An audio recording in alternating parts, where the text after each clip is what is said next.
Eli Yoder stood quietly on the edge of the town square, his plain clothes blending with the early morning crowd. His broad-brimmed hat cast a long shadow over his face, and his suspenders tugged gently on the linen shirt tucked into his dark trousers. He looked every bit the humble Amish man most took him for. But today, Eli wasn't here to sell jam or handcrafted furniture. He was here on a mission, a test of character, integrity, and truth. Eli had recently accepted the role of police chief in the small town of Millersville. It was a controversial choice. Many questioned how an Amish man, someone with little connection to modern policing, could lead a department filled with seasoned officers. But what they didn't know was that Eli had spent a decade away from his community, working in criminal justice quietly, learning, listening. He knew both worlds, and now he was back. But Eli didn't believe in taking power and sitting behind a desk. He believed in seeing with his own eyes. So, instead of introducing himself in uniform with flashing lights and a badge, he decided to walk in as no one. Just a man, a stranger. And that's when things started to unravel. The first test was simple. Walk into the precinct as an outsider. He entered through the front doors, head lowered, a small satchel over his shoulder. He approached the front desk, where a young officer sat chewing gum and scrolling on his phone. "Excuse me," Eli said gently. "I'm looking for someone to help me file a report." The officer didn't even look up. "Take a seat," he muttered, popping his gum. "You'll be called." Eli looked around. The waiting area was empty. He took a seat anyway and watched. 10 minutes passed, then 20. Another officer came by, laughing loudly about something on his phone. They joked, passed coffee back and forth, and barely glanced Eli's way. It wasn't until 35 minutes later that someone finally asked what he was doing there. "I need to speak with someone about an issue I saw in town," Eli said calmly. "Some kids were being bullied. I just want to make sure someone talks to them." "You serious?" The officer snorted. "You Amish people never get involved. Now you want to start making complaints." Eli didn't react. He just nodded. The officer waved him off. "Come back later. We're busy." Eli looked the officer in the eyes, memorizing his face. His voice remained calm. "Thank you." He turned and walked out, heart pounding, not from anger but from knowing that something was wrong here. Deeply wrong. And this was only the beginning. The sun was higher now, casting sharp light across the sidewalks as Eli stepped away from the precinct. His heart felt heavy. The men inside that building wore badges. They had sworn oaths, yet they had shown him nothing but disregard. Disrespect. It wasn't personal because they didn't know who he was. And that was exactly what made it so important. He walked for a while down the side streets of Millersville, remembering the way things used to be when he was young. Back then, people waved, helped each other. There was trust. But somewhere along the line, things had changed. The department had changed. And now, Eli was starting to see just how deep the cracks ran. By early afternoon, Eli returned. This time, he entered through the side, where officers usually took breaks. He sat on a bench just outside, pretending to read a small notebook. It didn't take long before he heard them. "Did you see the guy earlier?" said a voice. "The one with the straw hat." Another voice laughed. "Yeah, thought he was lost. Probably looking for the nearest horse stable." Eli listened quietly. Then another voice, deeper and rougher, joined in. "Bet he's one of those types. Always quiet until they think they're better than you. Ain't nothing behind that beard but old books and cows." The men laughed. Jokes. Easy to pass off. But behind the laughter, Eli heard it. The tone. The way they talked when they thought no one important was listening. He kept his head down and wrote a few notes. Later, as the evening shift began, Eli decided to take the next step. He entered a small diner near the station, one where many officers liked to hang out off duty. The moment he walked in, the room shifted. Some eyes turned. A few whispered, He could feel the tension in the air like a wire pulled too tight. He took a seat in the corner, quiet, watching. A waitress approached. "You okay, sir? Need anything?" Eli nodded. "Just a coffee." "Black." She smiled and left. Moments later, a group of off-duty officers entered the diner, loud laughing. One of them was the same man from earlier, the one who had waved Eli off at the desk. They didn't recognize him now, not out of uniform, not without the badge. He was just another nobody to them. Then something strange happened. One officer, young, maybe new, sat at the counter near Eli. He noticed him, gave a small nod. "Evening," he said politely. Eli returned the nod. "Evening. You need anything? You okay?" Eli studied him for a second. Honest eyes, calm voice. "I'm all right, son," Eli said quietly. "Just keeping my eyes open." The young man nodded and turned back to his drink. Eli smiled to himself. Not all of them were broken, but some were. And tomorrow, Eli would go deeper. He had to, because this wasn't just about behavior anymore. It was about the soul of the department and what it would cost to save it. The next morning came with gray clouds hanging low over Millersville, as if the sky itself sensed what was coming. Eli rose early, as always. Years of Amish discipline had trained him to greet the day before most stirred. He made himself a simple breakfast, bread, butter, and hot tea, then dressed in the same plain clothes. No badge, no name tag, just Eli the man, not the chief. He returned to the police station before sunrise. This time, he didn't go through the front or the side. He entered through the garage, where service vehicles were parked. He blended in with the early shift workers, carrying a clipboard he had picked up from the front desk the night before. No one questioned him. They assumed he was maintenance or city staff. That assumption told him more than they realized. As Eli moved through the hallways, he heard pieces of conversations. Some of it harmless, sports, weekend plans, but other bits caught his attention. He's soft. Whoever they hired for chief, he's got to be. You heard anything about him? Just that he's new, real quiet. From out in the farmland, I think. Probably smells like goats. He ain't gonna last. This place eats people like that. They didn't know they were talking about him. He stopped near the break room and peeked in. 3 officers were sitting around a table. One of them, Officer Landon Briggs, stood out. The man had a strong presence, square jaw, buzz cut. He spoke like someone used to being obeyed. "We run this place," Briggs said. "Doesn't matter who's sitting in the big chair. We've been here. We know how things work." Another nodded. "Yeah, let him play chief. He'll figure it out the hard way." Eli stepped back before they saw him. It wasn't just arrogance. It was a warning. There was a culture in this department, one that didn't welcome change.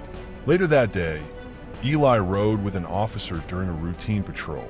He introduced himself as Eli Miller, a volunteer from town who wanted to learn more about the police. The officer, a middle-aged man named Harper, agreed. He seemed decent enough, friendly, but a little too relaxed. "You're Amish?" Harper asked as they drove. "Was," Eli replied. "Still live close by? Just helping out now." Harper nodded. "Well, just a tip. This town's got 2 sides. The one they show the cameras and the one under the table. You stay long enough, you'll see both." Eli turned toward him. "You okay with that?" Harper shrugged. "Ain't my job to fix it." That answer sat with Eli long after the ride ended. He returned to his small rented room on the edge of town, sat by the window, looked out over the fields and barns in the distance. So peaceful, so quiet, but inside the department, something loud and wrong was growing, and it was about to explode. It was late Thursday afternoon when everything shifted. Eli was back inside the station, still undercover. He had planned to quietly observe a few more days, take notes, identify the good and the bad. But what happened that day forced his hand.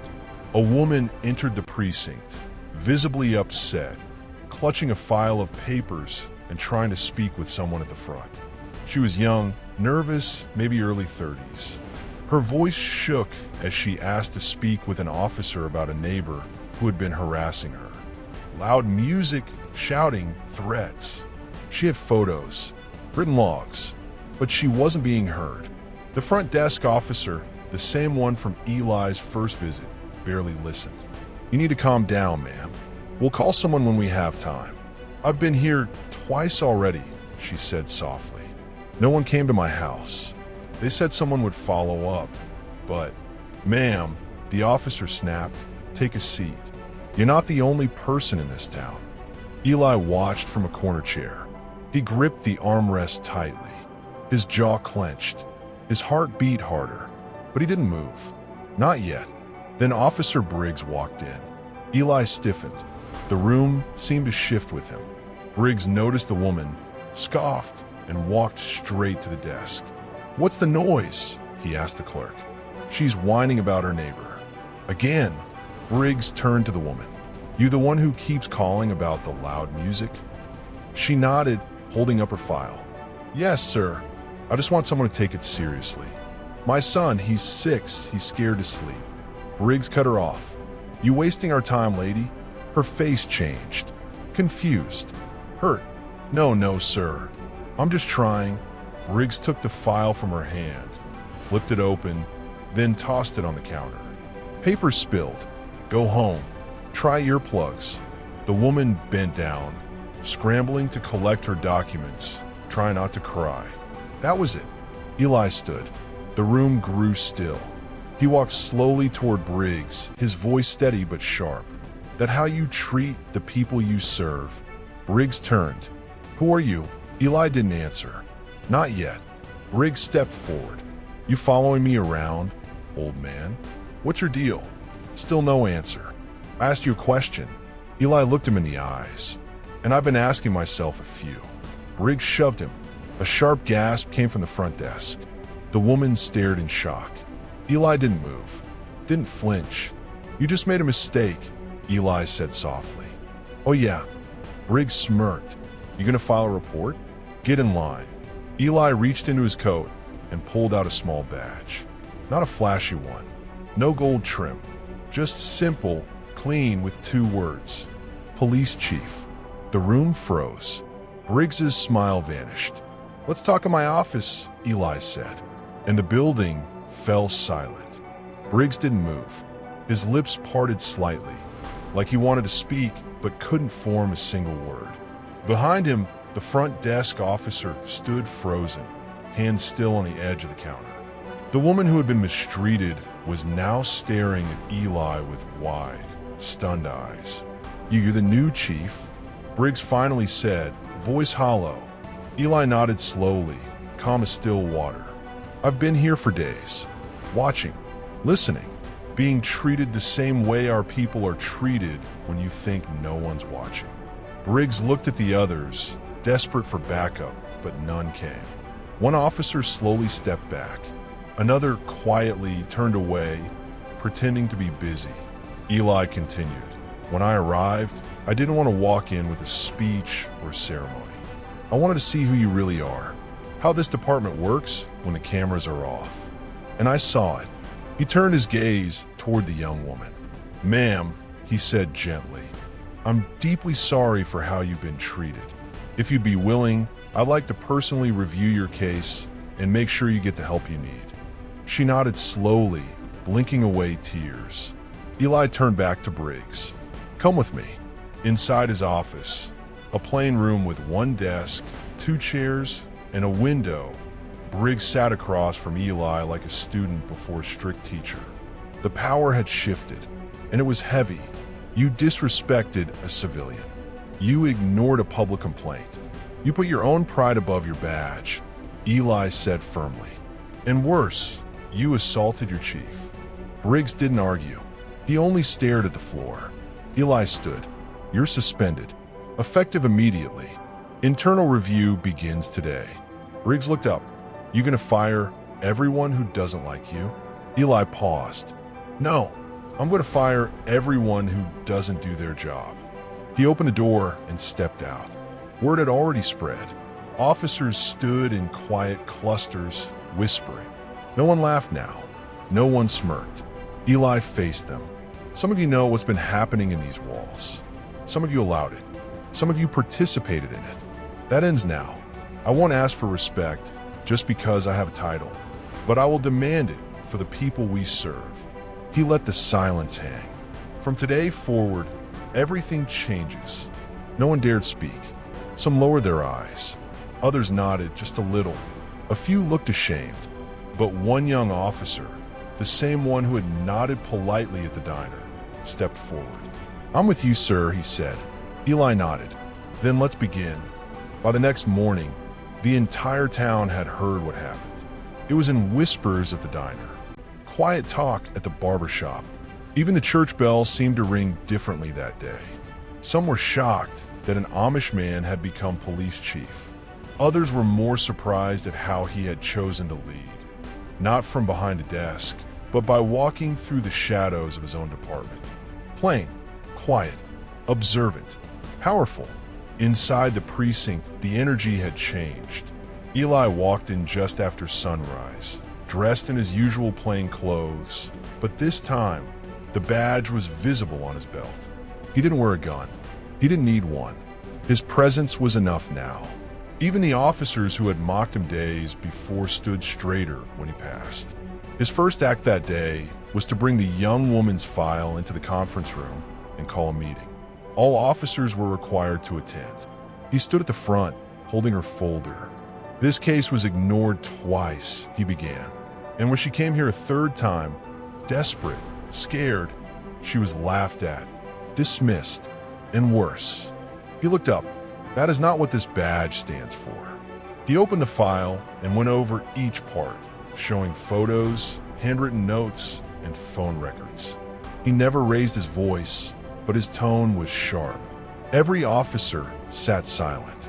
From today on, every complaint will be logged and reviewed weekly. Random cases will be pulled and checked. If you're not doing your job, you will be warned once. Then you will be gone. One officer raised a hand. "Sir, what if we disagree with your methods?" Eli looked at him. "You're free to leave, but if you stay, you work right." "That's not a request. That's a requirement." A long silence followed. Then another hand rose, this time the young officer from before. "Sir, do you believe we can change?" Eli's voice softened. "I wouldn't be here if I didn't." That meeting became a turning point. Over the next few days, things started to shift. Officers spoke more respectfully. Reports were filed on time. The front desk no longer ignored visitors. Even Briggs, who had been suspended, was seen sitting alone in his car outside, watching the station with tired eyes. But the job was far from over. One morning, Eli received an anonymous letter. Typed, no return name. "If you keep pushing people around, you might not like what happens next." Eli held the letter for a long time. Then he folded it, slipped it into his pocket, and walked outside for his morning patrol. He didn't flinch, didn't panic, because truth had already started moving like a ripple across still water. And he was ready to face whatever wave came next.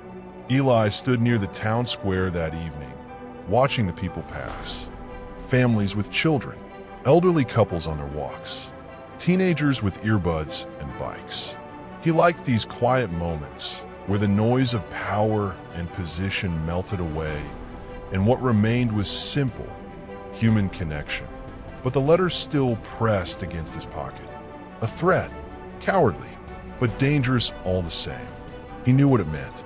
Somewhere inside that department, or connected to it, was someone who didn't want change. Someone who preferred silence, backdoor deals, disrespect. Someone who was willing to intimidate. He returned to the precinct just before nightfall. He went straight to the records room, where files from the last 10 years were kept. Theft reports, assaults, complaints, and discipline logs. He read until midnight. What he found made his stomach turn. Dozens of citizen complaints marked resolved with no investigation. A pattern of force incidents involving the same 3 officers. Missing body cam footage. broken chain of custody evidence logs, all signed off under the last chief's name. And one name appeared over and over again. Landon Briggs. Eli leaned back in the wooden chair, closed his eyes. The dots were connecting now, and the picture was ugly. The next day, he called in the department's internal affairs auditor, a quiet man from the city with thick glasses and a slow voice. Together, they reviewed the questionable files. "This goes deeper than bad behavior," the auditor said quietly. "You've got a pocket of corruption here." Eli nodded. "I figured. You ready to clean out?" Eli looked out the window. "I was born to." That afternoon, Briggs returned to the station. He wasn't supposed to be there. His suspension was still active, but he walked through the halls like nothing had changed, like he owned the place. Eli met him halfway down the corridor. "You're trespassing." Briggs smiled. "Just visiting some old friends." Eli didn't smile back. "You're done, Briggs. You know it. I know it. You can either leave quietly, or I file charges." Briggs stepped closer. Too close. His voice dropped to a hiss. "You don't belong here, farm boy. You think this town's gonna follow you forever? They'll get tired. They always do." Eli didn't move. He just said 5 words. "You've already lost your voice." Briggs laughed bitterly and turned around, walking out the front door. And this time, no one followed him. 3 days after Briggs left, something unexpected happened. A young female officer, Officer Diaz, knocked on Eli's office door. She stepped in cautiously, holding a small brown envelope. "I wasn't sure if I should bring this to you," she said softly, placing it on his desk. Eli opened it. Inside were printed screenshots of text messages, names, times, photos of vandalized evidence logs. One message stood out. "Shred that file. He'll never know. Briggs already cleared it." Eli looked up at her. "Where did you get these?" She hesitated. I dated one of the other officers a while back. He used to talk too much. I kept the messages in case I ever needed to protect myself." "Why now?" She took a breath. "Because for the first time, I think someone might actually listen." Eli nodded slowly. "You were right to come forward. You just helped clean this place more than anyone ever has." Diaz blinked fast, fighting back emotion. "I just want to do my job, Chief. I want to feel proud when I wear the uniform again." "You will," he said gently. "You already should." With the new evidence, Eli reopened old cases that had been marked closed. He involved external investigators. He spoke to victims again, people who had long given up hope that justice would ever come. Some cried when he returned their calls. "You're actually doing something?" One woman said in disbelief. "I filed that complaint 3 years ago. They told me I was lying." "You weren't," Eli said. "I'm sorry it took this long." Bit by bit, trust began to rebuild. But not everyone was happy. Another anonymous letter arrived. "Back off. You're in too deep now." This one had no stamp. It was slipped under the precinct door in the middle of the night. Eli brought it into the break room the next morning and pinned it to the wall. "This," he told the team, "is what fear looks like when it runs out of hiding places." Not one officer laughed. Not one spoke, until a voice from the back said, "We've got your back, Chief." More heads nodded. The air was changing. The silence had cracked, and the truth was finally being heard. The town of Millersville was different now. Not completely transformed, but beginning. The kind of beginning that comes after a long, silent winter. The ground still cold, but something under it trying to grow. Eli stood in the center of the precinct that Monday morning, surrounded by every officer on duty. The bulletin board behind him held not just reminders and patrol schedules now, but thank you letters from townsfolk, anonymous notes of support, photographs from community events they had ignored for years. Today was a final step. Officer Landon Briggs had been officially charged, not just for misconduct, but for obstruction, destruction of evidence, and using his position to silence complaints. The state's oversight board had sent its own team to handle the paperwork. Briggs didn't resist. He walked in for his hearing, eyes hollow, jaw clenched, not a word to say. The community watched as justice unfolded quietly. Not loud, not dramatic, just necessary and powerful. Back in the station, Eli spoke to his team. "I didn't come here to punish people. I came here to protect people," he said, voice calm but clear. "You wear this badge, not for power, not for pride, but for people. For the scared, for the ignored, for the tired single mom who just wants her kid to sleep through the night." He scanned their faces. "I won't lie to you. It's hard. It's uncomfortable. And some of you probably wish things had stayed the same. But they didn't, and they won't." He paused. "You can leave or you can grow. I won't force either, but I will hold every one of you accountable." Then he looked to Officer Diaz. "And I'll stand behind you when you do what's right." The officers were silent, and then clapping. It started slow, then louder. Real, not out of fear, but respect. The community saw change too. More people came forward, reported small crimes they used to ignore.